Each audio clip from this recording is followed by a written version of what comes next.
Yeah. Just missed it, Pink. Just missed it. Just missed it. Yep. Probably for the best. That would have been a weird sentence to start this with. Now everybody's gonna wonder. That makes it way more fun. Hey everybody, welcome. Give everybody a few minutes to join. While we do this, I just realized today is Friday the 13th. Yes, it is. It is. Yeah, spooky. You guys have any spooky Friday the 13th stories, like of Gerblins or other beings unknown? I don't. No Gerblins or beings unknown, but did have a weird like stretch when I was younger where we just had a bunch of bad things that happened on like Friday the 13th. Just things that would happen normally. It was just weird that they all kind of happened in. Like my sister, when she was a baby, she grabbed like a thing of like carpet cleaner, right, and just turned it up. And like had to rush her to the hospital, and then it was like the next year somebody had a wreck on that day, like mom or somebody, and it was just a weird like there's like a stretch of a few years there where just weird things happened.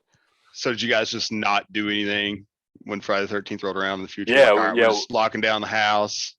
Yeah, we had a couple of years. Away. We're like it was the purge. Yeah. We're not particularly superstitious people either, but it was just one of those things like, all right, it's a little bit too much. Let's just, take a couple years to stay at home here. So yeah, wild stuff. Yeah, heck yeah, man. So far it's been a great Friday for me. So no bad juju on the 13th. I'm going to pretend it's not a thing and continue to have a fantastic Friday and hopefully roll into a fantastic weekend. Yeah, definitely. Yeah, I can't say that I've ever had bad luck show up on a Friday the 13th. Yeah. I mean, it doesn't at least tie together in my mind. I mean, obviously people are like, oh God, it's Friday the 13th. I mean, I've heard that a lot, but I've never actually had anything line up with it. I knocked on wood for you so you didn't jinx us just now. yeah, good call. You're gonna just try to help with a superstition by employing another one. Doing another one, yeah. That's the way it works. I've got some salt here on my desk. You can throw it over the shoulder, things like that. Eric, can you knock on that wood panel behind you for us? Sure.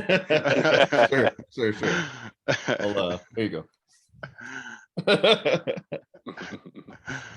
All right, cool. Welcome everybody. I think we're ready to roll. You guys ready? Let's do it. Sure. All right, cool. So yeah, we'll dig right in today. Talk about the F5-Big IP vulnerability that was disclosed last week. I believe that popped. Tag the CVE 2022-1388. From what I understand, essentially a RC, remote code execution, with that relates to a vulnerability in their iControl REST application. Did you guys look into this one?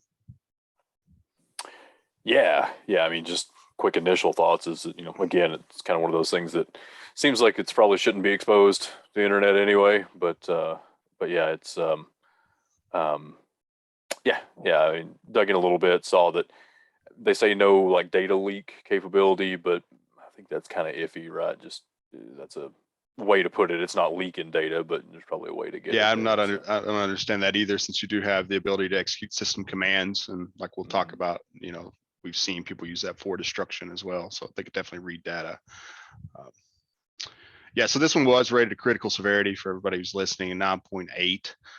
If you have any F5-Big IP devices, I would definitely urge you guys to go and check the affected list. We have the link we'll send out for all of the systems that were affected, but it's pretty much every F5-Big IP from my understanding. I think from 11.x through the current versions of firmware. Did see that they're not going to be patching 11 and 12 versions of firmware. So if you have those, probably need to look into upgrading to a newer firmware version. But yeah, so back to, I think what you were saying, Pink, the big thing for me that stuck out to this is just, why do you need to have this online? I do know it was for the management port or the self IP address, right? And so if those are exposed publicly, even beyond the patching, I would definitely advise to go remove that public access as soon as possible. Yeah, definitely. And just looking at the mitigations too, there were some mitigations out there if you are running 12 before as well. But I mean, it's essentially what we're saying to do, just as a best practice too, is to block access to those IPs and those frameworks there.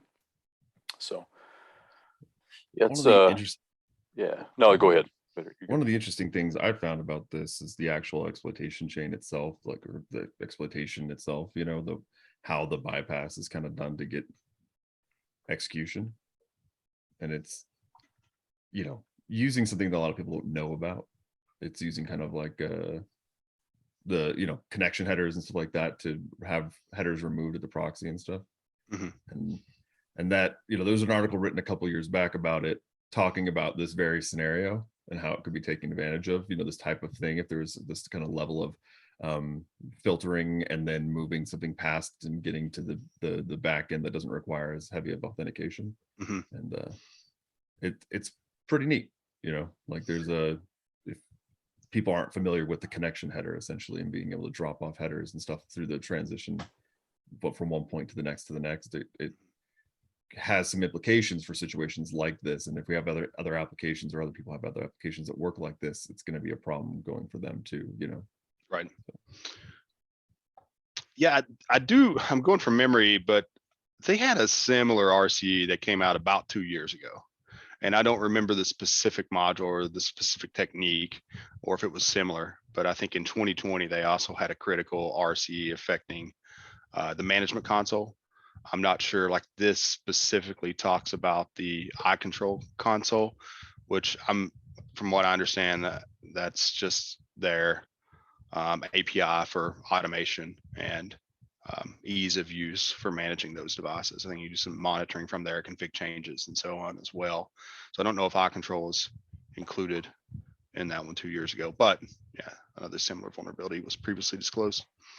I did do some recon on this before we hopped on, just to see. Now, this isn't confirmed vulnerable devices or anything. I hope that most of these have been patched, but worldwide there were around 45,000 F5-Big IPs. Domestically, we had about 14,000, so pretty significant impact.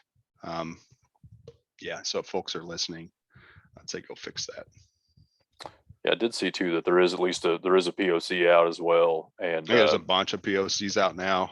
Yeah, and it's a very simple attack. I mean, like I said, it's taking advantage of, there's essentially a front end proxy that's taking a look and saying, hey, does this do you have the authentication token coming through, right?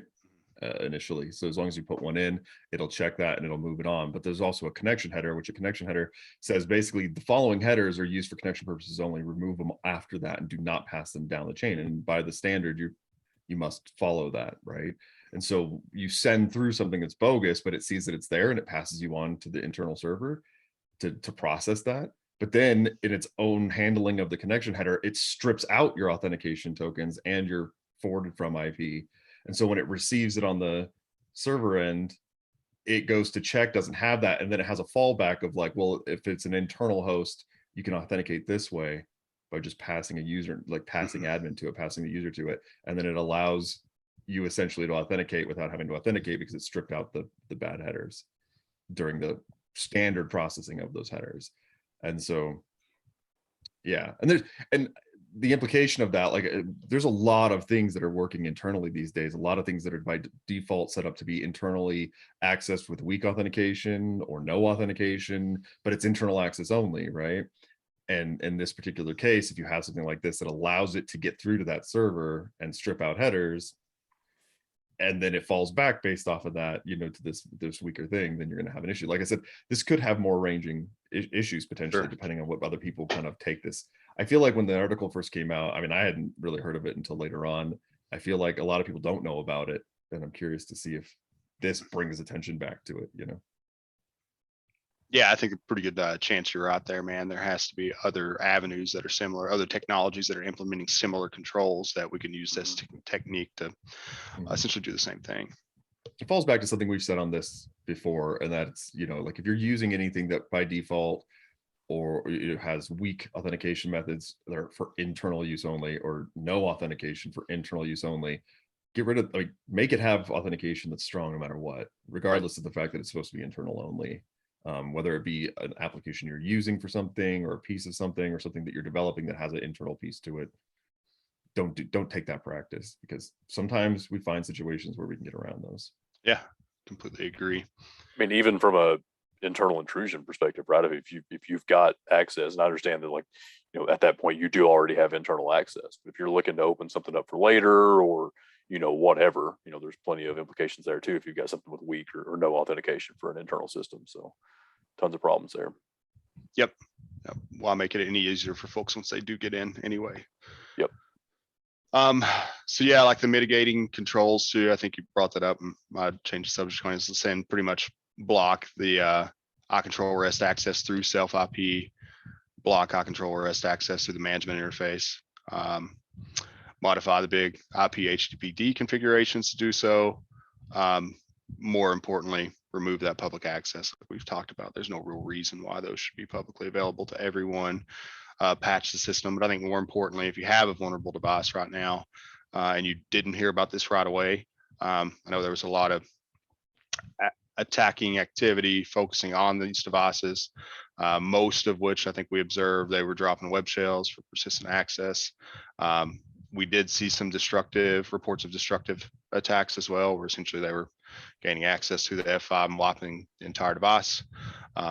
So I think if that happened, you probably know it. But otherwise, if you had an unpatched system and maybe it took you a few days, or maybe you're just now learning about this and you're going to patch that system, I think it's really important that you do forensically review the system, looking for indicators of compromise. I think the big thing here would be looking for shells, new file creation that you didn't see before, any modifications in the system. And so, yeah, do a threat hunt on that. And I think this falls back into that same attack pattern and narrative that we've talked about so many times over the last year, where when these vulnerabilities are popping, people have that opportunity to get remote code execution. They're going to drop shell for persistence so they can circle back around at a later time for a more damaging attack to your business. Yeah, everything I've read is shown a very large shotgun to the internet, which is shells like crazy. Similar to what we saw with proxy logon and stuff, right? Like infect now, come back later. Yeah, and as always, the repercussions of that are months down the road. I mean, we can say that for sure with the proxy logon stuff, is that those secondary attacks, let's say, where they came back, those didn't really start till 6 months afterwards, and they really peaked about 9 or 10 months afterwards. So just because you don't see any anomalies right now doesn't mean you're okay. If you had this device exposed, definitely do the due diligence and investigate it. On that one, just a little public service. We are still talking to people who have not heard about that or not realized that they've patched or that it was even an issue with the proxy logon on the proxy shell. So, I hate to keep hitting that one, but I mean, it's a big one. So if you don't know about it, look it up. We've done shows on it and check it out. So. Yeah, I think we've got a few articles out there as well. It's been talked about here on the show like a million times. Our regulars are probably tired of hearing about it, but yeah, we have to keep talking about it because it's still a problem. And cool. So we'll send this out. Some notes on this one, some articles on the exploits, the vulnerability details, as well as a link to the F5 support site, so you can verify if your device is affected, it's going to be affected. Look at these mitigating controls we talked about. They're not going to tell you to take down the public access, though. We're telling you that, so take that down. And yeah, good luck if you guys need help. If you identify that you had a vulnerable system that was likely compromised, or you're unsure, reach out and we'll at least hop on the phone with you for a little bit and talk through some things. Anything else on that one, guys? I don't think so. Cool. Let's boogie. So new Fileless Malware, hide shellcode, and Windows event logs.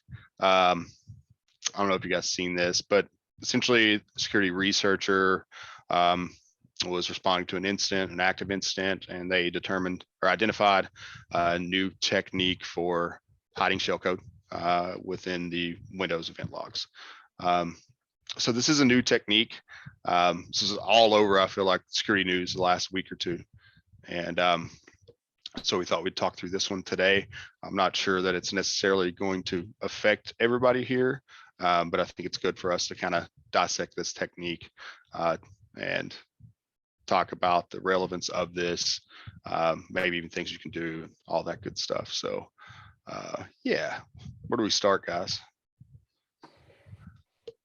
I'll start by saying I don't I don't I don't know that I care. Yeah, well, we may need to explain it, but yeah, I do have some thoughts on that too. I know we were kind of talking about it a little bit before the show, but I have some Yeah. thoughts on kind of why to care, I guess. But Uh-huh. yeah, so yeah, I mean, essentially, I mean, I'll just run through at a really high level. We can dig into the details too, but essentially, just hiding malicious code. They say shellcode. There's some different things, but essentially, hiding malicious code in Windows event logs. And it's not a place we generally look for that type of thing, so there is some obfuscation there. But then, as we were talking about, you've got to have a way to get that there initially and then use it after. So there's some strangeness with how it has to be utilized. But just essentially, a new place to store some malicious code is a good way to think of it. Yeah. Go ahead, I'm Eric. curious to. Okay, this article, like we were talking about this before we started up the show today, but one of the things it's talking about fileless malware hides shellcode in Windows event logs. I don't feel like I've heard that multiple times. They're calling it fileless malware. It's not fileless as far as I understand the process of it, right? In the very least, there has to be, I mean, one, there's a file where event logs are stored, but two, there's a file that has to pull the data out, load it, whatever, unless you're constantly reinfecting it with something in memory. But a lot of times the only value I would see for doing something like this would be persistence, where you're probably already dropping something. Yeah, So- and in this case too, like fileless is certainly misleading. Like the dropper is actually stored on disk. Right. So, and we see There's that a something lot. on disk. Yeah, we Yeah. see that a lot, like the common misuse of fileless malware. And I'm with you. If there's a file that's not fileless, maybe this technique can stash shellcode that doesn't require a file. Like we see a lot of shells that are dropped, right? But yeah, it's still there's affecting a possibility. file. There's possibility to have fileless malware that uses or hides stuff inside of the event log, hide shellcode. But at that point, the shellcode's already running. So hiding it in there only really matters if you're going to try to reinitiate it from some point later on down the road for a persistence mechanism. So you could potentially have, I guess, fileless persistence mechanisms that then go pull something somewhere, but you start getting to a kind of a weird place. You know what I mean? Most of what people are talking about when they talk about this thing is they're talking about something that definitely has files on disk that have been dropped that are loading this for persistence. Yeah, and that's the case here too, for sure. Yeah. So in this nothing case, to do with why I don't know if I care, but just a side note, I guess. Yeah, so in this case here, they were splitting the code into 8 kilobyte chunks, right? And they were stashing this in the event log. Specifically, it was the KMS log. I did see that it always starts. So the shellcode starts with an event ID of 1423. And then for each piece after that, it increments. So 1423, 24, 25, 26. So the logic they have. So when they're utilizing their dropper to execute that shell code, they're looking for event ID 1423 and then incrementing that to piece together the shell code. Then they execute the shell code. The dropper, from my understanding too, they just use Windows API, right, to write those event logs to the Windows event log, and then later call back to execute the shell code. I guess like we were talking about this, the benefit I see is, it's just a different technique to stash code on the device that won't be as obvious as some other techniques that we typically see. And so that may be the benefit is for defense evasion.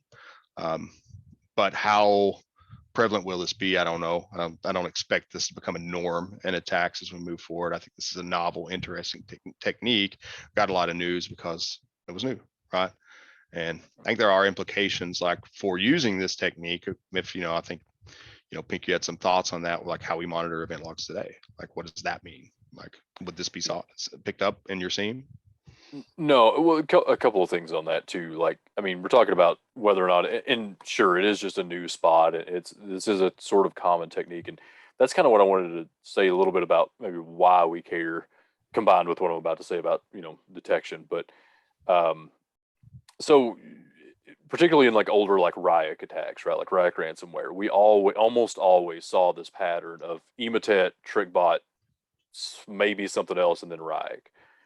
it always seemed really weird because Emotet and TrickBot are very similar in how they operate and how they propagate and the abilities they have and that kind of thing. TrickBot was a little more modular. There were a lot more things you could plug in, so I could actually see this being used as like a stage in that type of an attack. Right? You get the initial one through, but it's maybe something that is very quickly detected now. Maybe it gets through initially because Emotet TrickBot, they're really good at not having known hashes. They're changed up a lot as they're sent. So maybe it makes it through your email filter, whatever the case is. That gets out there, then starts this process, and maybe that's a little harder to find. So it could be something along those lines, and that those types of chains is where I could see this being used. Because we still do see that a lot, right? Like ID and Bazaar Loader were two common ones over the last year that did almost that same type of pattern where you get one because it's easier to get through, and then you pull down the more powerful one or whatever for persistence.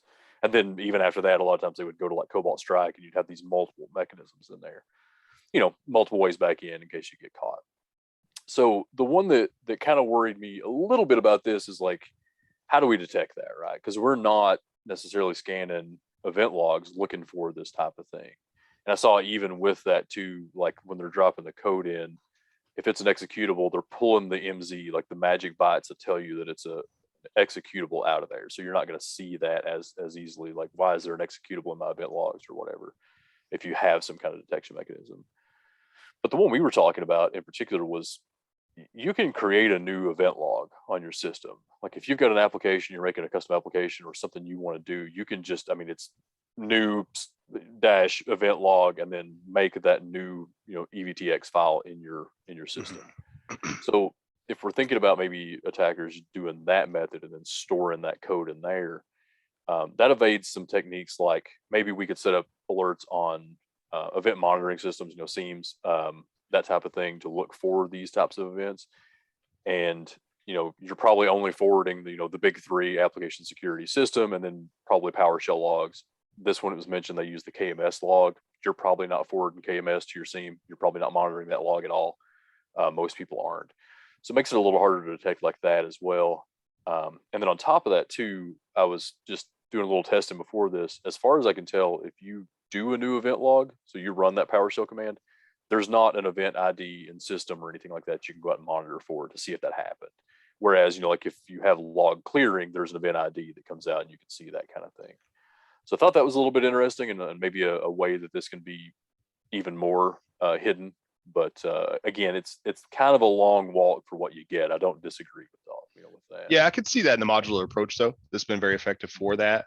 And the other reality, like right now, all right, this one attack, okay, we know it hits KMS and it starts with event ID 1423. So that's burned, right? That's not going to work anymore. The same technique isn't going to work anymore. But I can tell you right now, I'm looking at my WinAVT folder. I've got 357 logs in there today. And of that, 266 of those logs are 68 KB, which means there's really not anything going on there, right?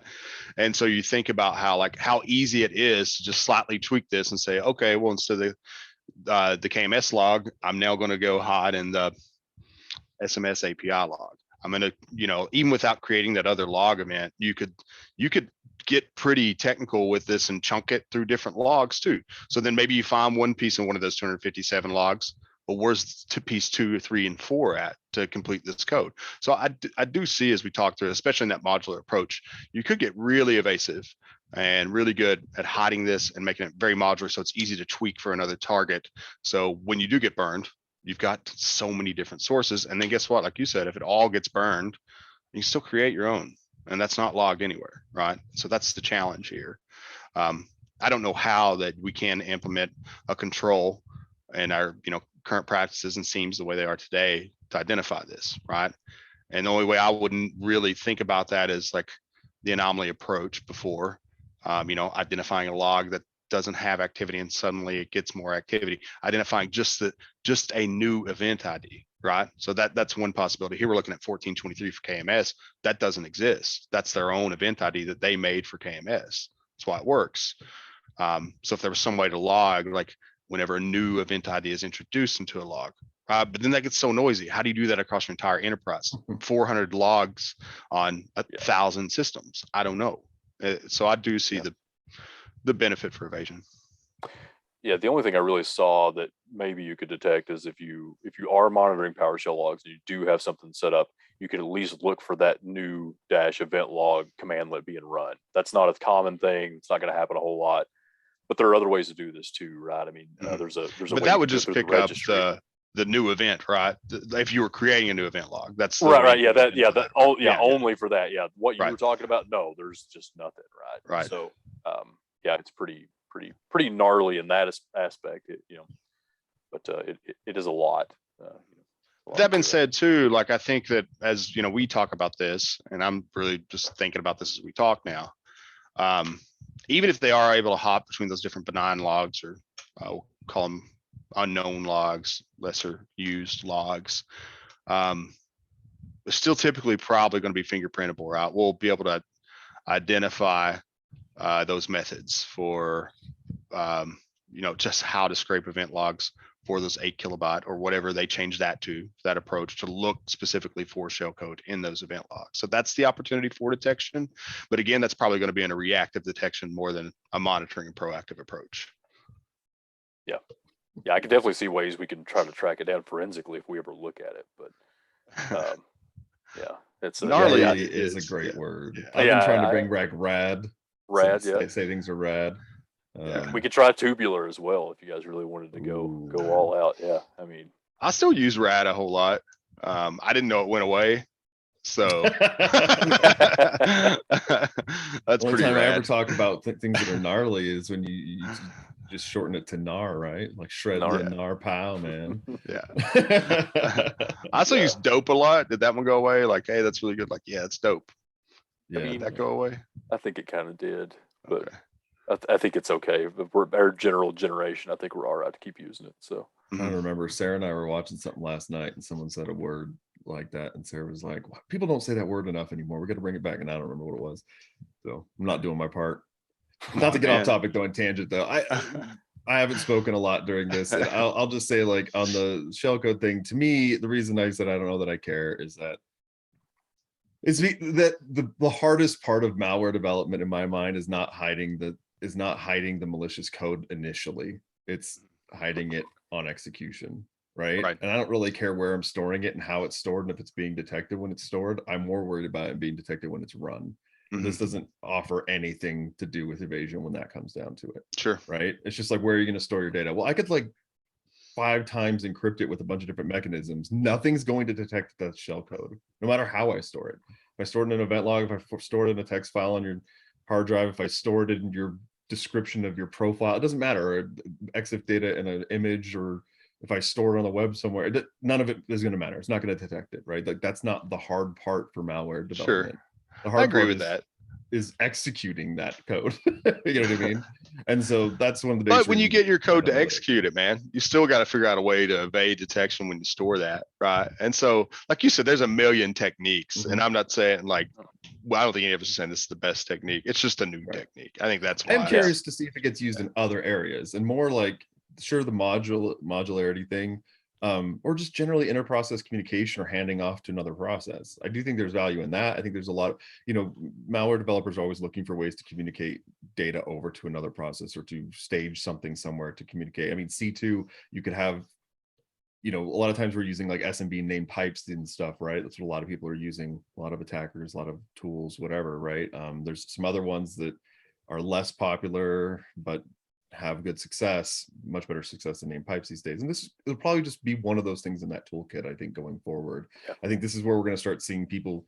I mean, I wouldn't be surprised to see a replacement for name pipe for like a local internal lateral movement to another process or something like that. Seeing communication through the event log. There's no reason you couldn't do that. Constantly be posting, basically having a local C2 to communicate with other processes, right? And do things. And it just, that is going to be potentially useful, because that's a place where you can kind of store data temporarily and mess with it. And it does matter in that situation. The other side of it too is that the biggest thing about malware development, malware and evasion and stuff like that, is just doing new things, even if the new things aren't necessarily special or great. Certainly. Do the new thing while it's new, because when you do that, the heuristics for how it's communicating that data, how it's staging the data, is less obvious. Now that this is big news, this will go right back into the same thing as a lot of these other ones for certain things like that, right? Like it won't be worth using anymore, and by the end of the year, probably, at least in that same aspect that it was initially used. I do think there are for sure farther ranging uses for it. Like I said, it could be one of many in a toolkit for how to communicate certain things between processes or stage data for a moment. Yeah, I agree with all that, man. Yeah, so I don't know if there's anything else on this one. We talked about for now what you can do for this specific attack. Let's look at your KMS logs for event ID 1423. Other opportunities for detection we talked about. I don't know how you implement this, but having some sort of monitoring in place. I don't know if your SIEM could do this. If you literally send every event log to your SIEM, you could look for a new event ID type that wasn't created before. It's probably not going to be possible for most people. The other would be doing some file monitoring on the system to look for new event log creation, and so alerting on that. So those are the only detection methods that I could think of. I don't know if you guys have anything else you'd like to add, but that's it for me. No, not until we see it more and play with it more. See it in the wild, maybe we'll figure some stuff out. But yeah, for now, that's about it. Yeah, cool. Hopefully endpoint protection picks up and keep track some of that stuff too. Yeah, I've been logging. Sorry, I've been very unimpressed with any kind of obfuscation and a lot of endpoint protection here. The last little bit, we've just seen really simple things that I actually feel like it used to catch. We're seeing a lot of them miss it now, and I'm not sure what's going on with that. It's really in the last week. I've not even had time to really process it and think about it, but just like double base 64 encoded, and boom, it's completely invisible. The system has no idea what's going on. It's, for all it knows, it's alien my language. other point. Exactly. Yeah. No. Exactly. Yeah. I was thinking about that as you were talking about it. Yeah. Yeah. It's, a lot of well-known EDRs missing stuff like that. Sorry, I totally didn't hear the last, I don't know, 30 seconds of your conversation. I was reading Sam's It wasn't important. Yeah. It's not dope to use dope. Yeah. I still use dope quite a bit, but it's not dope to use dope. Yeah. Yeah, I agree, man. I don't know what you guys. I've stopped trying to be dope, so I'm good. I didn't say I use dope a lot. Let's be clear. I said I say dope a lot. I understand maybe why that word's retired now. So, all right. Rad, nar. All right. So the next thing, this NPM story. Eric, you're the one who found this. You want to explain it to everybody? This is interesting. Yeah, I mean, it's simple, right? It's just one of those things that should be concerning, and I think we've all known could happen. But essentially, I was going through Twitter and saw there was a tweet by a security researcher or whomever who said, was going through looking at the domain for an email address for an npm. It was the for each npm. What's it called?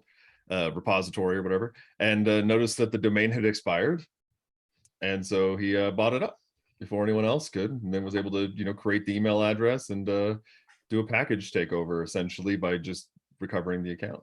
And now he has control over the entire for each npm package and all of the different projects and downstream projects that use it, and that should be a concern for a lot of people in development, I think.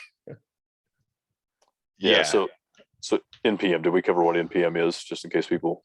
It's the node package manager, right? It's for node. JavaScript. Yep. So JavaScript types of packages, but specifically Node.js. And there's a lot of, Node is a very popular framework or whatever it's considered. Lots of people using it for development of server-side things, and for each is a popular enough project. Is included in a lot of different projects, a lot of different things, and multiple times down the chain, right? So even if the main project's not using it and something it's using isn't using it, something that thing's using is using it, right? Like it has a pretty wide ranging effect to be able to control that. Now, I don't think he's going to use it for any, he wouldn't have probably announced publicly that he owned it and did the whole thing if he was going to use it maliciously, but how often do you think that's happened in the past already that we don't know about? Oh yeah, 100%. Like we talk about these supply chain attacks all the time. The risk of using open source repos, like here it is. This is explained very well. And I don't know, I've seen what Lance said in that the researcher who posted this route, there were 36, just say 37,000 projects that had dependencies on for each that we know about, right? And that doesn't include those secondary tertiary ones like you're talking about, Eric. So down that chain, who knows, right? Even further, Yeah. it's huge. Like, so we look at that, the implications, like inject malicious code into that repo and boom, you've just owned thousands and thousands of people. They didn't do anything different. They're executing their programs the same way they would have before. And guess what? You can introduce malicious code without them having a clue what's happening. So like you Yeah. said, this is what scares me, man. And even more like what scares me, this isn't new. So I seen this and I'm like you guys, and it's like, oh crap. Like, this is interesting. This is crazy though. Like think about the implications, but so there was a study, I don't know if you guys seen this, that the North Carolina State did like a year ago in February of 22, essentially saying the same thing. Like this is going to happen. They found like 3,000 at that time. They analyzed the libraries and NPM, found 3,000 maintainers that had email addresses with expired domains. 3,000. This is one of 3,000. How many of those 3,000 they found last year have already been compromised? We have no clue. And how about even before they did that study? This isn't new. People have figured that out before. Yep. Yeah. Yeah. Yeah. And I mean, like, just kind of talking about like those downstream projects and that kind of thing. I don't know, just to further beat this down a little bit. I mean, if you're unfamiliar with development and how it works, and like modern development is, a lot of it is like Lego blocks at this point, right? You've got Lego blocks, you pull those down, you don't really look at them, you just know that they fit in your project and they do the thing that you want them to do. And those Lego blocks have Lego blocks inside of them. So you've got like groups of Legos, and it's just, and any one piece of that could be impacted here, especially with that many projects. I mean, this one alone, I think we had some conflicting info, but it looked like it was, the for each one was 6 million pulls, or 6 million downloads per week. I think it was. It's huge. So Yeah, there's a lot of downstream stuff. 6 million. The 37K I was just talking about are those listed on that repo with as dependencies. Yeah. Right. Right. Exactly. Yeah. It's wild. It's going to be and that's the nature, like you said, it's Lego blocks, and it's important to note how tiny those Lego blocks are. You know what I mean? How many you depend on. I mean, any good app or decent size application these days is using quite a few dependencies, and then all of those dependencies have dependencies, and all of those dependencies potentially have dependencies. And before you get down to the actual end code structure, it can have a lot of effect, on the upstream and downstream things at that point. So yeah, you ever tried to install a piece of open source software? It takes you like 3 days because there's a list of dependencies, and those are just the main ones. Even those are, those have included pieces. So. Well, it's something too. I don't have the numbers in front of me, so I can't cite them. I don't have them on the top of my head, but occasionally do some like OWASP training with some companies, and part of that we talk about this topic. I mean, not the topic of email kind of takeover in this situation, but just in the downstream dependency flaws and stuff, right? Like the newest version of just about, I mean, a lot of people are doing containerized things, right? So if you look at the Docker, most up-to-date Docker for Node.js, for instance, because we're talking about Node here. I mean, it has hundreds of vulnerabilities in it. Probably I haven't looked at it today or in the last couple of months, but like 10 highs or something like that. You know what I mean? That are in dependencies and stuff like that. In that overall Docker, not just Node.js itself, right? But the Docker that would come with that. So when we go in and we say, hey, we're going to create this multiple container environment that's going to have a Node Docker that runs our Node stuff, and we're going to have a Postgres Docker that runs our database. We're going to have whatever.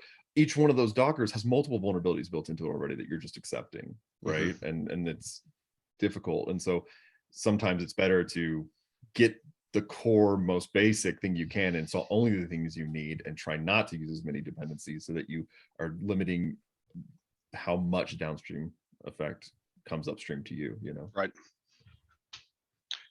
Yeah. The response, did you guys read so the response to how they're going to secure this is by implementing MFA. And so it said, I think in the beginning, it's going to be like the top NPM packages, right? Top 500 is what they said. I don't know what the top 500 means, if that's the 500 based on dependencies or downloads or whatever, but they're going to start implementing MFA on that top 500. It's really funny too, as I was researching this, because when I found that North Carolina State study, They responded then too, like a year ago, and they're like, we're going to start this month implementing MFA on our top NPNs. And so guess what? A year later, they got caught with their pants down and they pretended they never talked to North Carolina State, I think. And they're like, oh yeah, we're going to start implementing MFA. But like the problem with that implementation, like I'm talking about, like that's a future fix, right? For new repos as they're registered. But still for that legacy data or those repos that are out there that have those expired domains that have already been taken over, well, guess what? You just now validated your attacker has MFA access to that repo. They can continue to own that repo. So if we go today, we take over some of those repos. If they haven't implemented MFA yet, right? Like, how do you even do that for the orphaned accounts? You see what I'm saying here? There has to be a process to set up. So if you take over all those orphaned accounts, well, cool. The attackers just now use MFA to securely access their repositories. I don't think that's a fix. I think more so they need to do a study themselves and find every repo that has been orphaned, lock those repos down, right? These are no longer updated anyway. If they're orphaned, obviously they're not being actively updated. So at that point, why not lock those down? And if somebody is the true owner, they need to regain access to that, have some sort of verification process to regain access into that repo. Yeah, and talking about the ones that are unmaintained, right? I think this was actually part of that North Carolina study, but the numbers I had were it was like 58.7% of all of those packages are unmaintained, and 44.3% of those are completely abandoned. So that's a lot. I mean, that's a lot to deal with there. I don't know how many packages are out there total, but I mean, it's a huge number, I'm sure. When they did the analysis North Carolina State did, it said they analyzed 1.6 million libraries. Now, I don't know if that was all of the libraries, but that gives us an idea of how many libraries are there. Yeah, that's it's a pretty unmanageable number, really. If you've got to go through some kind of verification process and all this, and I know when we were talking about this earlier, you kind of mentioned almost just like abandon those completely. Kill them off and start over. I mean, I guess that's possible too. The code's there, right? Like maybe GitHub or whoever assumes control of those, and then from there on they own it and they can maintain it, but it's still a lot. Yeah. I don't know. What do you guys advise for folks out there who are using these NPMs today?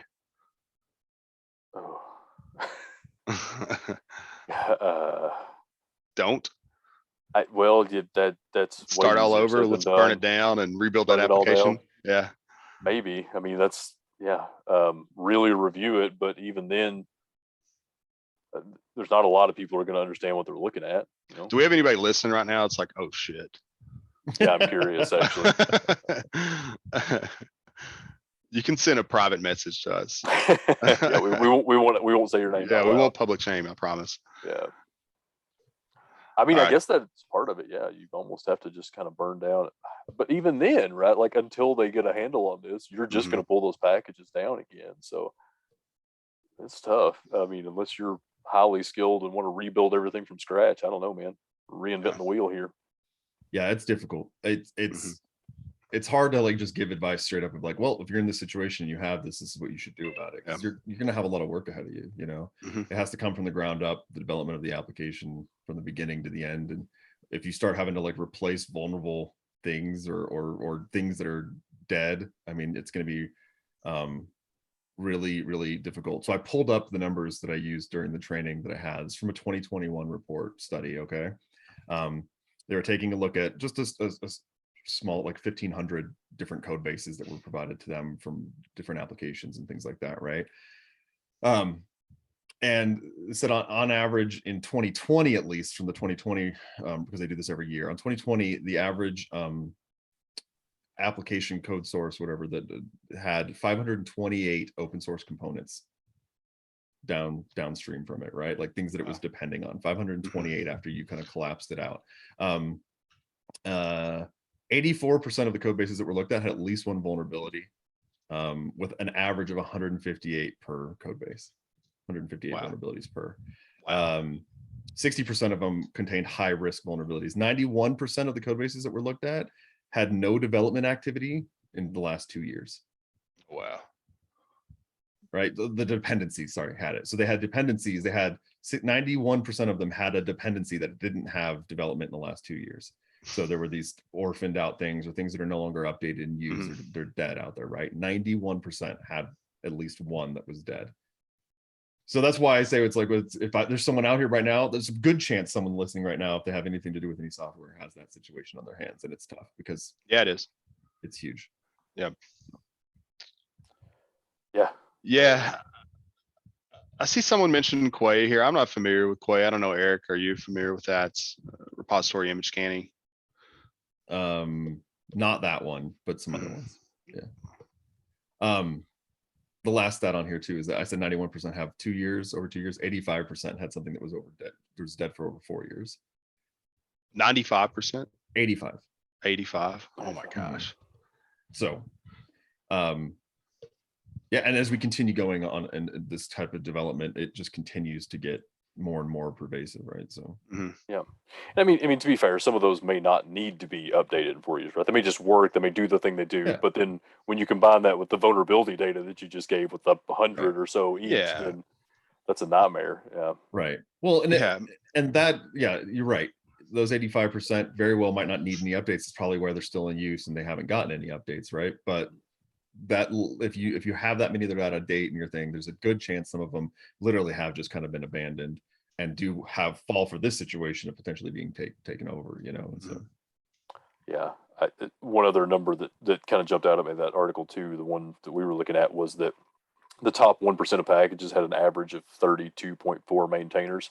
So you've got 32 shots at a potential expired domain, assuming they're all using a different domain, but that's a lot. I'm sure some are shared, and I'm sure a bunch of them are like Gmail accounts and that kind of thing too. But that's average, right? There's probably several that have a lot more. So I will say that at least in a situation where you have multiple people in that, there's a better chance of someone picking up if someone was to push.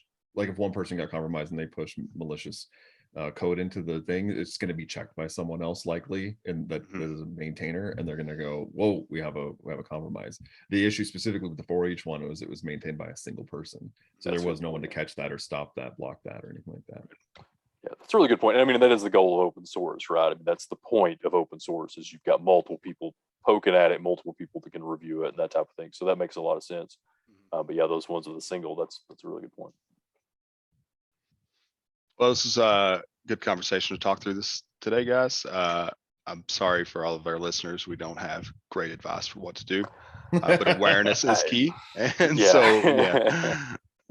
Well, I think that the first step for anyone, if there is anyone out there who's in this situation, or is just realizing this might be a situation for them, and that's the first step, is realizing that it could be a situation. Second is to go through and start looking at the dependencies and start breaking them down and see how many dependencies your application is actually using, and to take a look and see what the maintenance of those those code bases are. Again, the more people that are involved in that, granted, there's more chance of something getting in, but there's going to be more eyes on it. Probably the more recently it's been updated, probably at least the better. People are going to stay on top of things to an extent. If you find some dependencies, either a direct dependency or down the chain, that has that is what appears to be basically dead, you should start questioning whether or not that's something that you need or something you can recreate. Yeah, damn solid advice there. Start there. Right. And it's not going to be easy. I mean, that's the thing, right? It's that process makes total sense, but I think we all know what a heavy lift that will be for folks who are listening. But yeah, very good process, and Godspeed and good luck to any of our listeners. I mean, I like that. I mean, what the advice you gave there, I like that also too on a much higher level. Even when we look at things like content management systems, WordPress, things like that as well, right? I mean, how many people don't even know all of the plugins they're using there? And those are, those are obviously using tons of other dependencies and things that we've talked about. But like, even just starting there, like you're saying, start at the level of like, these are the things I know I'm using. Let's analyze those and move on, and then start moving down. But yeah, good advice for even that type of stuff. Yeah, and I see some folks put a couple of recommendations for products in here in the chat too that we can share. Someone did mention Quay, which looks like some repo and image scanning. Someone mentions SNYK. Yeah, Snake or Snick. That's the one I'm familiar with and have used a decent amount. And it's good at scaring you. I believe that's the one that's built in now. before I say it out loud. Let me Google it real fast. But I think that that's the one that's actually built into Docker now, right? So like the newest Docker tools and stuff, you can just scan them directly from the CLI, I believe, with that. And so if you're not doing that, I mean, and you're using Docker, it's a great idea.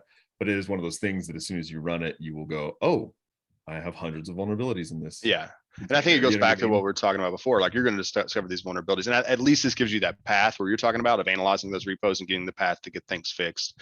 But I'm sure that everyone that runs it, like you said, it's going to be scared because it's going to show a ton of stuff. Yeah. One of the great things about using it though, or using something like that, I know in that one in particular, in Sneak's specific situations, that you can have it. There's a way to analyze like a Docker hub project or whatever, and it will tell you the different vulnerabilities that are listed for each version of it, or the top versions of it or whatever, right? And so you can essentially say, I want to set up a node thing or something like that. Do I want the Docker for node full, for node, I'm making these up arbitrary, but like node light, node whatever, and you'll be able to see the breakdown of all the different vulnerability counts and types for each one and pick based off of that.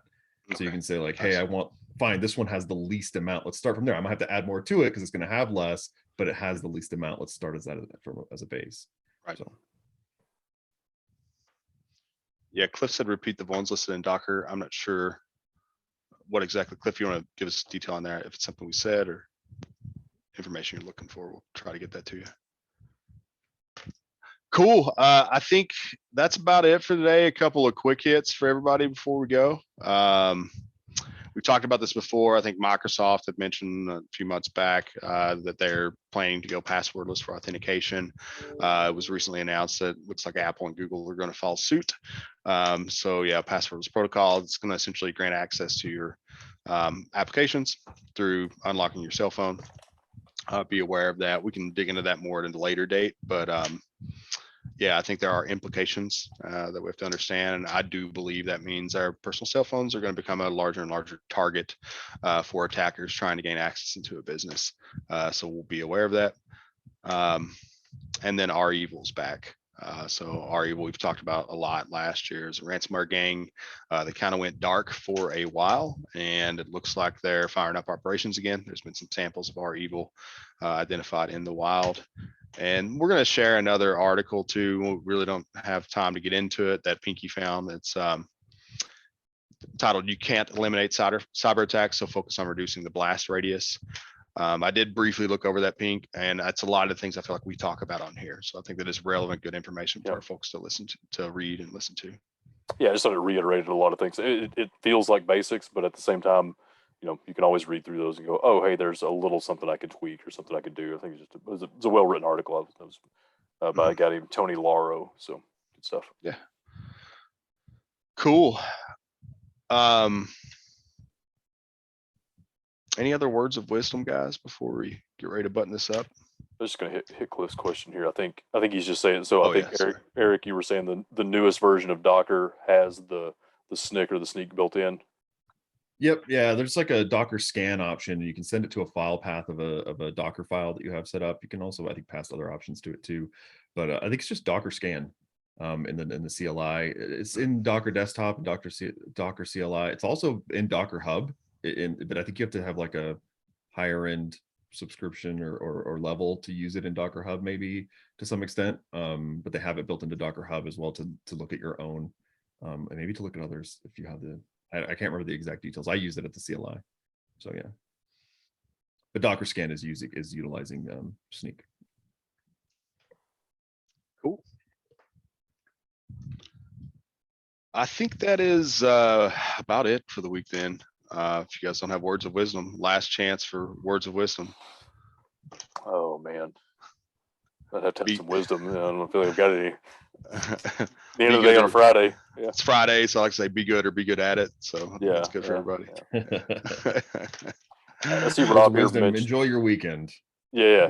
I was gonna say I see Rob here mentioning mobile vulnerability be interesting. Yeah, Yeah. We can add that to the list too. I think we got a couple topics you guys have brought up that we're still tracking that we'll get to in the future, maybe when things are a little slower. Yeah, thanks everybody for joining. Hopefully you guys got some value out of this. If you have suggestions, questions, things like that, shoot us an email. Otherwise, yeah, be good or be good at it. Have a good weekend, and we'll see you guys in a month. Adios. Everybody.